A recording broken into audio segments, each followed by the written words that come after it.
3 ತಿಂಗಳಿಂದ ಏನು ಜಗಳ ಮಾಡ್ಕೊಂಡು ಏನೇನೋ ಮಾಡ್ಕೊತಾ ಇದ್ರು. ಒಂದು ದಿವಸ ನನಗೆ ಫೋನ್ ಮಾಡ್ದ, ನಿಮ್ಮ ತಂಗಿ ಇಲ್ಲೇ ಇಟ್ಕೊಬಿಡು ಹಂಗೆ ಹಿಂಗೆ ಅಂತಂದ. ಏನಕ್ಕಪ್ಪ ಹಿಂಗೆ ಮಾಡ್ತಾ ಇದ್ದೆ ನಮ್ಮ ತಂಗಿಗೆ ಹಂಗೆ ಹಿಂಗೆ ಅಂತ ನಾನಂದೆ. ಆಮೇಲೆ ನಾನು ಒಂದು ಹಬ್ಬ ಇತ್ತು ಸರ್, ಹಬ್ಬದಲ್ಲಿ ನಾನು ಏನು ಮಾಡಿದೆ, ಹೋಗವ ನೀನು ಹೋಗಿ ಹಂಗೆ ಹೊಂದ್ಕೊ ಹೋಗವಂತ ಎಲ್ಲ ಕಳ್ತಿ ಸರ್. ಮತ್ತೆ ನನಗೆ ದಿವಸ ಏನು ಮಾಡೋದು ಯಾರಿಗೂ ಮಾಡಿಲ್ಲ. ನಮ್ಮೂರಲ್ಲಿ ಒಬ್ಬ ಇದ್ದ ಮಲ್ಲೇಶ್ ಅಂತ ಸರ್, ಅವನೇನು ಮಾಡ್ದ ನಮ್ಗೆ ಇನ್ಫಾರ್ಮೇಷನ್ ಕೊಟ್ಟು ತಕ್ಷಣ ನಾನು ನಮ್ಮ ಊರವ್ರಿಗೆಲ್ಲ ಹೇಳ್ಬಿಟ್ಟು ಆಮೇಲೆ ಇಲ್ಲಿ ಹೇಳ್ಬಿಟ್ಟು ಹೋಗೋಣ ಬರೋ ಅಂದ್ಬಿಟ್ಟು ಹೇಳ್ದೆ ಸರ್. ಅಷ್ಟೊತ್ತಿಗೆ ಇವರು ಡ್ಯೂಟಿನ ಮುಗಿಸ್ಕೊಂಡು ಬಂದಿದ್ದಂತೆ ಸರ್. ಡ್ಯೂಟಿನ ಮುಗಿಸ್ಕೊಂಡು ಬಂದ ತಕ್ಷಣ ಏನಾಗೋಯಿತು ಅಂದರೆ, ಒಂದು ಹಾಸ್ಪಿಟ್ಲಲ್ಲಿ ಅಲ್ಲಿಗೆ ತೋರಿಸ್ತೀನಿ ಬಾವ, ಅಲ್ಲಿ ಆಗಲೇ ಪ್ರಾಣ ಹೊಂಟೋಯ್ತು ಅಂತ ಅಷ್ಟು ಮಾತ್ರ ಹೇಳಿದ ಸರ್.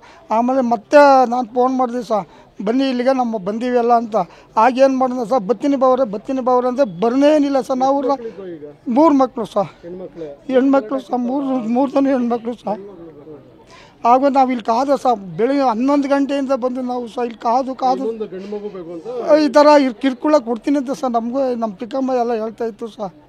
ಅಷ್ಟೇ ಹೊರತು ನಾವು ರಾತ್ರಿ ಎಲ್ಲ ಕಾದ ಸರ್, ಬರ್ನೇನಿಲ್ಲ. ಬತ್ತೀನಿ ಅಂತವನು ಬರ್ನೇನಿಲ್ಲ ಸರ್. ನಾವು 11 ಗಂಟೆಲಿ ಬಂದವರು ಸಹ ಇಲ್ಲೇ ಇದ್ದು ಏನೂ ಅನ್ನಿಲ್ಲ, ಬರ್ನೇನಿಲ್ಲ ಸರ್. ಅವ್ರ ಅಣ್ಣ ಬಂದು ಬತ್ತೀವಿ ಅಂತ ಹೇಳಿದ್ರೆ ಬರ್ನೇನಿಲ್ಲ. ನಾವು ಕಾದು ಸಾಕಿ ಪೊಲೀಸ್ ಸ್ಟೇಷನ್ಗೆ ಹೋದ ಸರ್. ಅಲ್ಲಿ ಅಲ್ಲೂ ಬರ್ನಿಲ್ಲ ಸರ್. ಅವ್ರು ಪೊಲೀಸ್ನವ್ರು ಏನಂದ್ರು, ಈಗ ಬರ್ತಾರೆ, ನಾಳೆ ಬರ್ತಾರೆ, ಈಗ ಬರ್ತಾರೆ, ಇನ್ನು ಅರ್ಧ ಗಂಟೆಲಿ ಬರ್ತಾನೆ ಅಂತ ಹೇಳಿ ಬರ್ನಿಲ್ಲ ಸರ್. ಬೆಳಗಿನ ಜಾವದಲ್ಲಿ ಬಂದವನು ಸರ್ ಅಷ್ಟೇ. ಅವನು